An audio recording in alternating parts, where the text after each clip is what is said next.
तनाव, दुख इत्यादि नकारात्मक बातें हैं। जैसे बीमारी है, उसका कोई कारण होता है, उस कारण का निदान और इलाज करना होता है। किंतु शांति और संतोष और आनंद ये सकारात्मक बातें हैं, स्वास्थ्य के समान। ये किसी चीज का परिणाम नहीं है, ये हमारा सहज स्वभाव है। इस बात पे थोड़ा ध्यान दीजिएगा। जो हमारा सहज स्वभाव है, उसे प्राप्त करने के लिए हमें कुछ विशिष्ट नहीं करना पड़ता, वो ऑलरेडी है।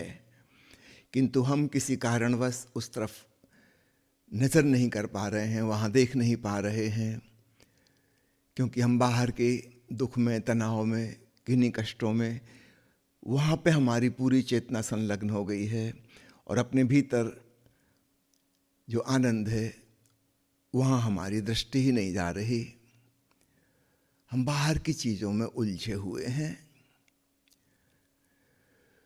तो ये दो बातें हैं।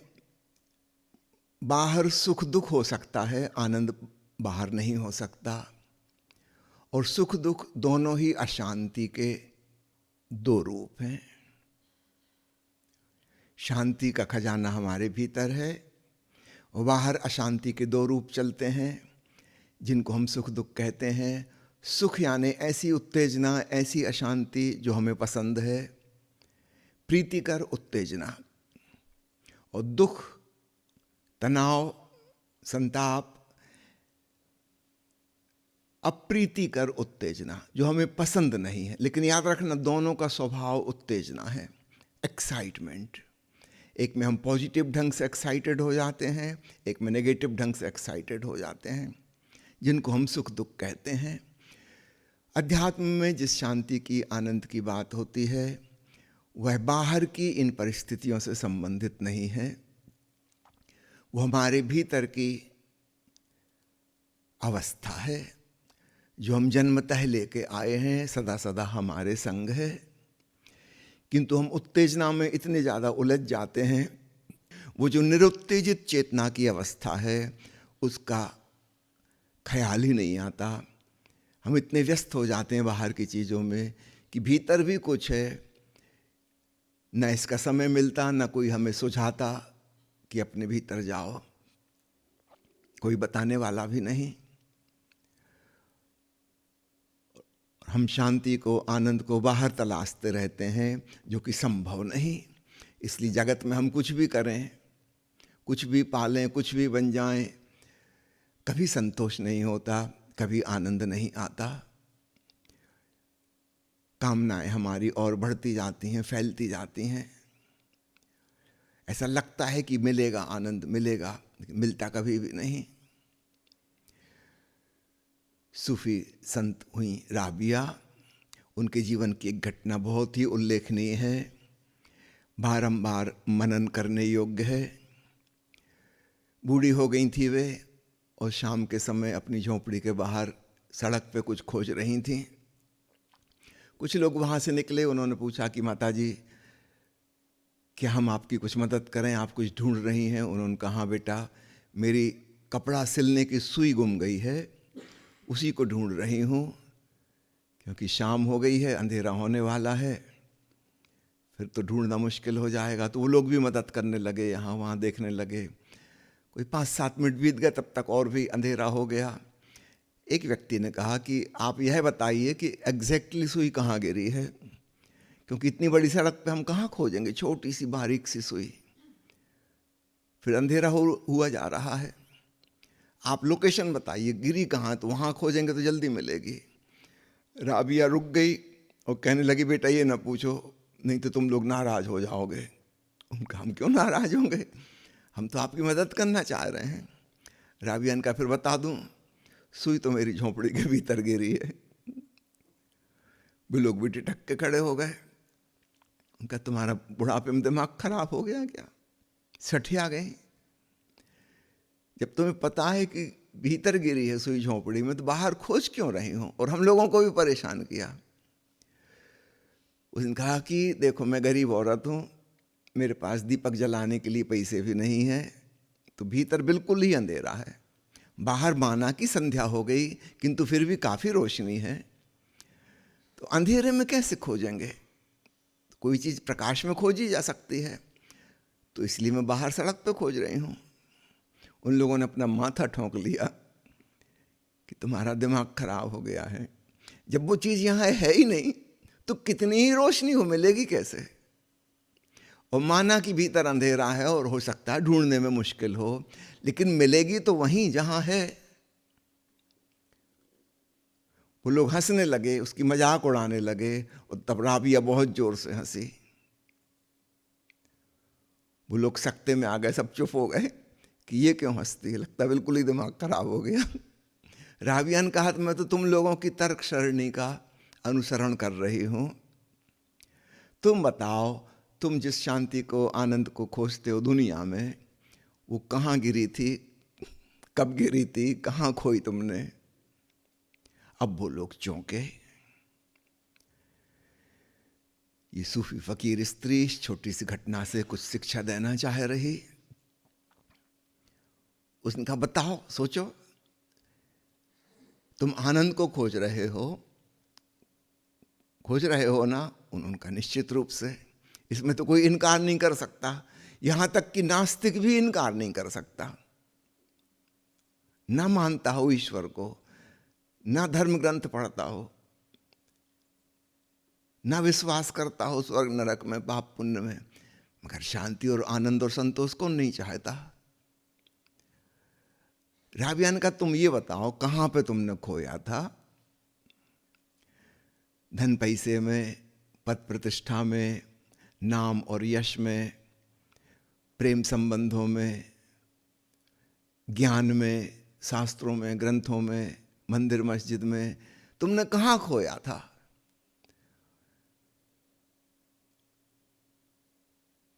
वे लोग चुप खड़े रह गए, क्या कहें। राबिया ने स्वयं ही उत्तर दिया, एक बात पक्की है, उसी से इशारा मिल जाएगा, मेरे प्रश्न का उत्तर भी समझ में आ जाएगा। एक बात पक्की है, तुम जिस चीज को खोज रहे हो उसका कहीं ना कहीं से एहसास है। अगर तुम आनंद को जानते ही नहीं तो आनंद खोजते भी क्यों? इसका मतलब तुम्हें कुछ पता है, हो सकता है भूल गए, बहुत पुरानी बात हो गई। शांति को तुम जानते हो, अगर नहीं जानते तो अशांति में कोई तकलीफ भी ना होती। अगर किसी व्यक्ति ने स्वास्थ्य कभी जाना ही नहीं है तो उसको बीमारी में कोई कष्ट भी नहीं होगा, वो तो इसी को नॉर्मल समझेगा।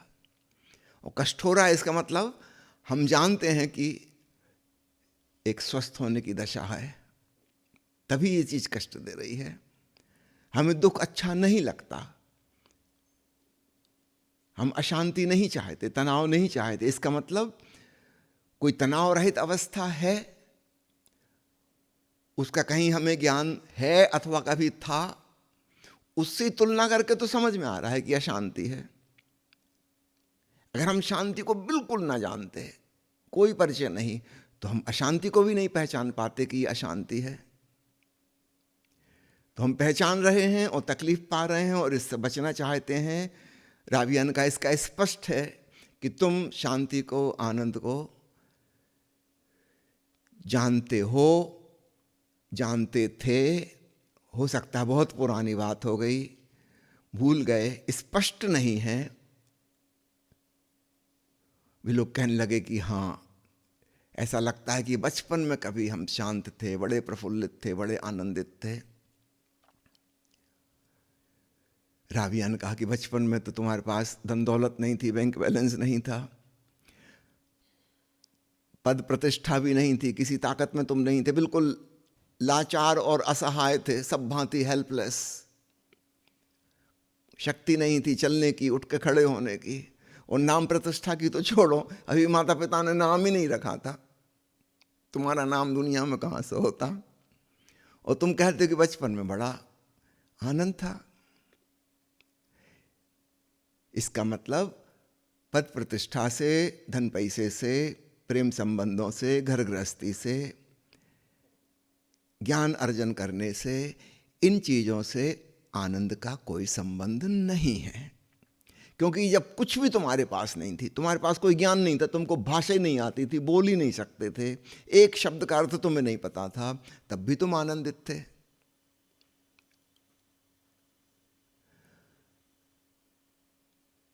तुम खुद ही कह रहे हो कि लगता है कि बचपन में, तुम ठीक कह रहे हो, ऐसा ही है। कभी तुमने शांति आनंद को जाना है? छोटे छोटे बच्चों को देखे कैसे फूल जैसे खिले हुए नजर आते हैं, फिर बूढ़े होते होते यही सब मुरझा जाते हैं। कुछ हम लेके ही आए थे, ये कोई उपलब्धि, कोई प्राप्ति, कोई अचीवमेंट नहीं है। इसका मतलब ये हमारी सहज प्रकृति है, ये हमारा स्वभाव है। और चूंकि हम अपनी ही प्रकृति से दूर निकल गए, हम भटक गए। संत कबीर साहब कहते हैं ना, कस्तूरी कुंडल बसे मृग ढूंढे वन माही, ऐसे घट घट राम है दुनिया देखत नाही। यहाँ राम से तात्पर्य दशरथ पुत्र राम से नहीं, राम यानी परमात्मा का प्रतीक नाम,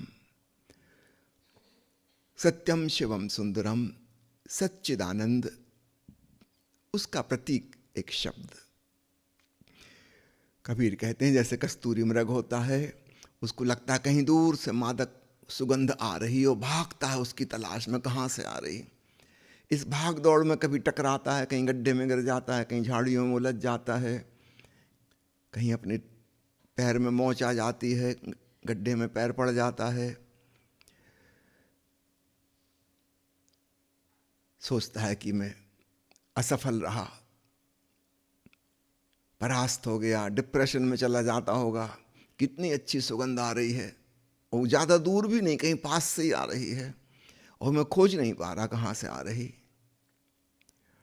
काश उसे पता हो कि उसकी नाभि में ही कस्तूरी छिपी है, जहाँ से गंध आ रही है। एक पशु को तो हम माफ़ कर सकते हैं, उसको क्या पता, लेकिन हम अपने आप को समझदार बुद्धिमान कहने वाले मनुष्य, हम भी उसी भ्रांति और भूल में पड़े हैं। जो चीज़ हमारे भीतर बसी है, उसकी सुवास हम समझते हैं बाहर से कहीं से आ रही, और हम दौड़ते हैं पता लगाने और पाने की कोशिश करते हैं। इस भाग दौड़ में हम थकते हैं, टूटते हैं, विषादग्रस्त होते हैं, परेशान खूब होते हैं, लेकिन वो चीज़ मिलती नहीं।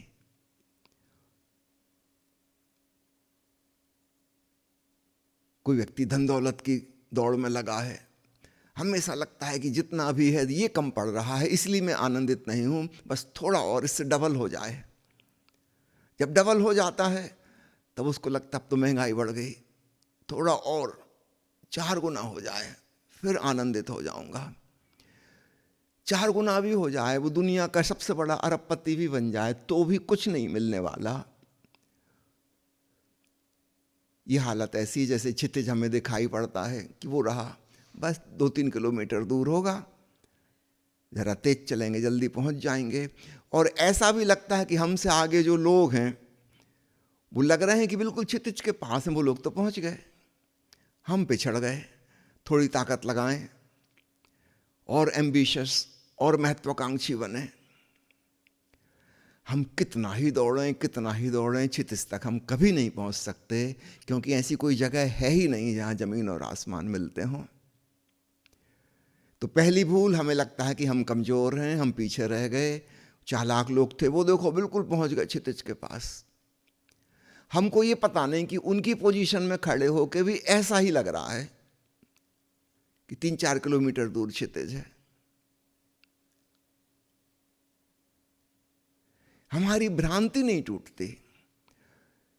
कभी ये भी हो सकता है कि हम लाइन में बहुत आगे निकल जाएं प्रथम होने की दौड़ में, और तब हमको पता चलता है कि हम बुद्धू बन गए, फालतू इतनी मेहनत की, वो चीज़ हासिल ही नहीं हुई जो हम चाह रहे थे। तब हमको लगता है अब हमारा दूसरा तर्क, पहला तर्क था कि हम कमज़ोर हैं, हम पिछड़ गए, हमारी गति कम थी। दूसरा तर्क है कि हमने गलत दिशा चुन ली। अरे धन पैसे में क्या रखा है, चलो एमएलए का चुनाव लड़ लेते हैं, राजनीति में देखते हैं कुछ प्रतिष्ठा हो, हाथ में पावर हो तो आनंद होगा जीवन में। अब हमारा मन दूसरी तरफ क्या, वो कह रहा कि पूरब दौड़े थे, नहीं मिला क्षितिज, कोई बात नहीं, यहां देखो उत्तर की तरफ तो बिल्कुल क्षितिज पास में लग रहा है।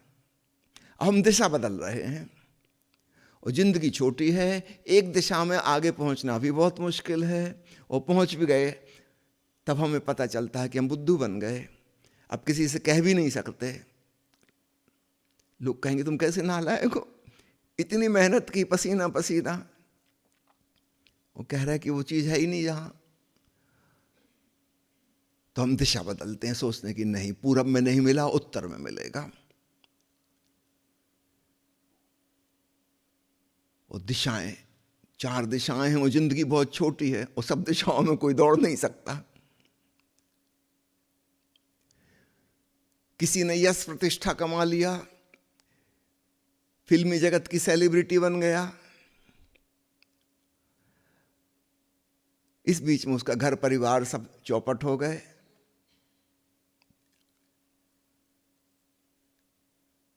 अब अभिनेता से वो हो सकता है नेता बनने में आ जाएं। एक दिशा में दौड़ कर देख लिया, पाया कि बिल्कुल व्यर्थ है, इससे ज्यादा प्रसन्न तो पहले थे, अब और दुखी, महादुखी हो गए। दिशा बदल ली, सांसद का चुनाव लड़ लिए। इन 3 दिशाओं से थक गए तो फिर विज्ञान कि चलो शास्त्र पढ़ते हैं, ग्रंथ पढ़ते हैं, अध्ययन करेंगे, कंठस्थ कर लेंगे धर्म शास्त्रों को, शायद इससे मिले। हम कितने ही धर्मशास्त्र कंठस्थ कर लें, हमारे सिर का दर्द जरूर हो सकता है, शांति नहीं होगी। एक नए प्रकार की अशांति, खोपड़ी में विचार ही विचार, तर्क वितर्क, वाद विवाद चलता रहेगा। ये 4 दिशाएं हैं, उत्तर दक्षिण पूर्व पश्चिम की तरह, जिनको हम कहें साइकोलॉजिकल डायरेक्शंस। एक है धन, दूसरा है पद, तीसरा है यश और चौथा है ज्ञान। किसी भी दिशा में कितना ही दौड़ लो, हाथ खाली के खाली रहते हैं। आपने कहानी सुनी होगी ना सिकंदर की, जब मृत्यु हुई तो उसने कहा कि मेरी अर्थी के बाहर मेरे खाली हाथ लटके रहने देना, ताकि दुनिया वाले देख लें कि विश्व विजेता भी खाली हाथ जा रहा है। कुछ भी नहीं मिल पाया, मगर दुनिया वालों के पास आंख कहां है जो देखें। सिकंदर ने गलती की, बेकार ही खाली हाथ लटकाए, कोई नहीं देखने वाला। जिसको अपने खाली हाथ नहीं दिख रहे, गौर से देखो, हाथ खाली हैं, कहने को बहुत कुछ है कुछ भी नहीं। एक गजल में बड़ा प्यारा शेर आता है, भरी दुनिया में जी नहीं लगता, जाने किस चीज की कमी है अभी, कोई ताजा हवा चली है अभी।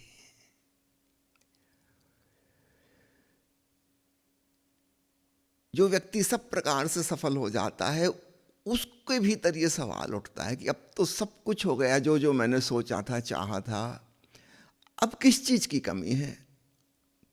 इसका कोई उत्तर भी नहीं मिलता।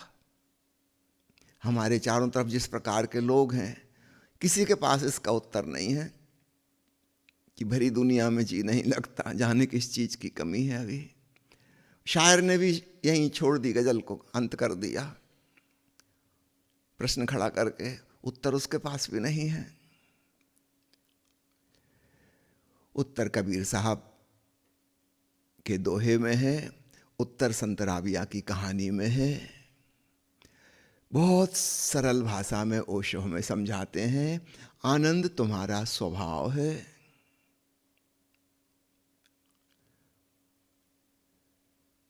वो कोई अचीवमेंट नहीं है कि हम विजय हासिल कर लेंगे, अपनी पताका फहरा देंगे, नहीं, वो तुम्हारी मूल प्रकृति है। तो फिर करना क्या होगा? थोड़ी देर के लिए बहिर्मुखता की जगह अंतर्मुखता, इतनी सी तो बात है। हम जिसे ध्यान कहते हैं कि भक्ति कहते हैं या अन्य विविध नामों से पुकारते हैं, वह दशा क्या है? थोड़ी देर के लिए एक्सट्रोवर्ट ना रहो। 24 घंटे में से कम घंटा भर निकाल लो जब इंट्रोवर्ट हो जाओ, अपने भीतर डूब जाओ, ताकि भीतर जो है उसका पता चले। भीतर की चीज का पता कैसे चलेगा? भीतर देखने से पता चलेगा। एकदम लॉजिकल बात है। भीतर की चीज का पता भीतर देखने से चलेगा। लेकिन हम इतने ज्यादा बहिर्मुखी हैं, और बहिर्मुखता अकारण नहीं है, उसकी वजह भी समझ लेना हम कैसे बहिर्मुखी हो गए। बच्चा जन्म लेता है, माँ के गर्भ में तो वो 24 घंटे अपने भीतर डूबा था, आंख बंद थी, नींद में था, सोया हुआ था। लेकिन जन्म लेने के पश्चात अब कष्ट शुरू होते हैं, भूख लगती है, प्यास लगती है, कभी कोई तकलीफ होती है, कहीं बिस्तर गीला हो गया, रोता है, माँ को पुकारता है। धीरे धीरे बड़ा होता है, क्रमशः उसकी नींद के घंटे कम होते जाते हैं, अब अंतर्मुखी कम से कम होता है, क्रमशः बहिर्मुखता बढ़ती जाती है। खेल खिलौने बाहर हैं, भोजन बाहर है, पानी बाहर है, दोस्त बाहर हैं, फिर स्कूल, पढ़ाई लिखाई, किताबें बाहर हैं, गूगल बाहर है, फेसबुक बाहर है, व्हाट्सएप बाहर है, और गई उसकी जिंदगी। सब कुछ बाहर है। प्रेमी बाहर है, प्रेमिका बाहर है, धन बाहर है, राजनीति बाहर है, सब कुछ तो बाहर है। और बाहर हमेशा इमरजेंसी है। याद रखना, भीतर की कोई इमरजेंसी नहीं है। भीतर तो शाश्वत सनातन आनंद है, सदा सदा से था, है और सदा सदा रहेगा। तो कोई जल्दबाजी भी नहीं है कि अभी चूक गए तो फिर गए काम से। और बाहर चीजें, अगर तुम चूक गए तो गए। चुनाव का मौका आया है, अगर नहीं लड़ पाए तो गए, 5 साल के लिए छुट्टी। स्टूडेंट हो, अभी परीक्षा का समय आया है, अभी पढ़ाई नहीं की और नहीं हुए पास, तो 1 साल गई। बाहर हमेशा इमरजेंसी है। अभी प्यास लगी है, भूख लगी है, तुरंत खाना का इंतजाम नहीं हुआ, अभी थोड़ी देर में चक्कर खा के गिर जाओगे। शरीर में कोई कष्ट है, जाओ डॉक्टर के पास, तुरंत इलाज लो, बीमारी बढ़ जाएगी, मुश्किल हो जाएगी। बाहर हमेशा इमरजेंसी है। तो हमारी चेतना ज्यादा से ज्यादा बाहर केंद्रित होती चली जाती है। धीरे धीरे धीरे हम अपने मूल स्वभाव के प्रति अनभिज्ञ होते जाते हैं। याद रखना, वो खो नहीं जाता, मिट नहीं जाता, वो तो जहां है वहीं है। लेकिन हमको अवसर ही नहीं, मौका ही नहीं, समय ही नहीं। बाहर इतनी व्यस्तता, इतने उलझाव कि बामुश्किल दिन भर के थके मांदे जहां रात बिस्तर पे लेटे तो सीधे नींद में गए। शरीर थक चुका है, मन थक चुका है, बेहोश हुए नींद में, और नींद खुली कि नहीं कि मोबाइल ऑन किया, व्हाट्सएप शुरू, और फिर दुनिया शुरू। फिर काम धाम में लगना है, नौकरी पे जाना है, घर गृहस्थी की देखभाल करनी है, काम शुरू। अब समझे आप कैसे हम बहिर्मुखी हुए? क्योंकि हमेशा बाहर कुछ ऐसा है जिसको तुरंत करना होगा। और फिर धीरे धीरे हम इसके आदी हो गए। जब कुछ नहीं है करने को, तब भी हम कुछ कर रहे हैं। एक प्रकार का एडिक्शन, एक लत पड़ गई, आदत पड़ गई। जैसे सिगरेट शराब वालों को होती ना, ठीक ऐसे ही कर्मठता की आदत। हम कुछ ना कुछ कर रहे हैं, खाली नहीं बैठेंगे।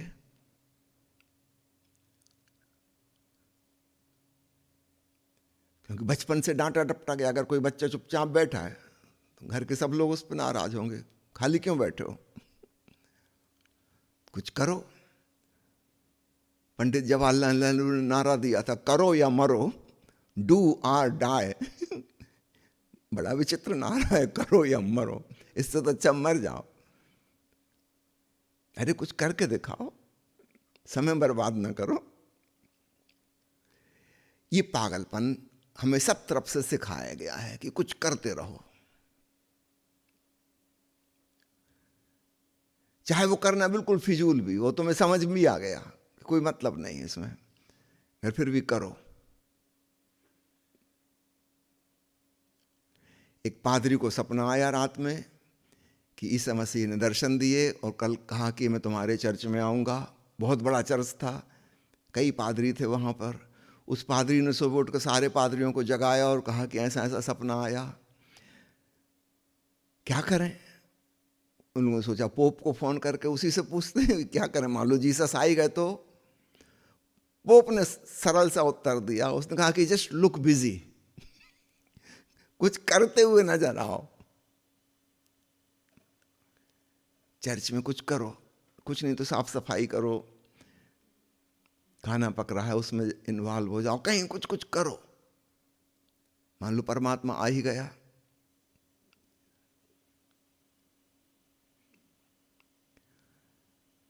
अगर हम गौतम बुद्ध से पूछते पोप की जगह तो वो क्या कहते, कहते चुपचाप बैठ जाओ, कम से कम आज कुछ ना करो।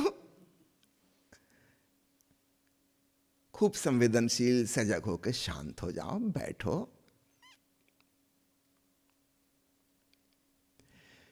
प्यारे मित्रों, हम जैसे अध्यात्म की साधना कहते हैं, वो कहीं पहुंचने के लिए नहीं है, वो रुकने के लिए, ठहरने के लिए, आत्मरमण के लिए है। अपने में डूबो। और हम एक नियम बना लें कि 24 घंटे में से घंटा 1.5 घंटा नियम पूर्वक अपने में डूबेंगे।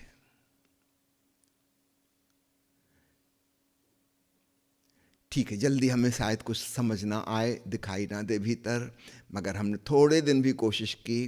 वो बहिर्मुखता की आदत छूटने में थोड़ा वक्त लगता है, थोड़ा वक्त लगता है। कुछ दिन में वह छूट जाती है और तो हम अचानक पाते हैं कि हम कुछ ना करते हुए बस यूं ही बैठे हैं। जैसा जैन फकीर कहते हैं ना जापान में, sitting silently doing nothing, the spring comes and the grass grows by itself. अद्भुत है ये वचन। कुछ ना करते हुए बस यूं ही बैठे बैठे आती है ऋतु वसंत की, और घास अपने आप उगती है, फूल अपने आप खिलते हैं,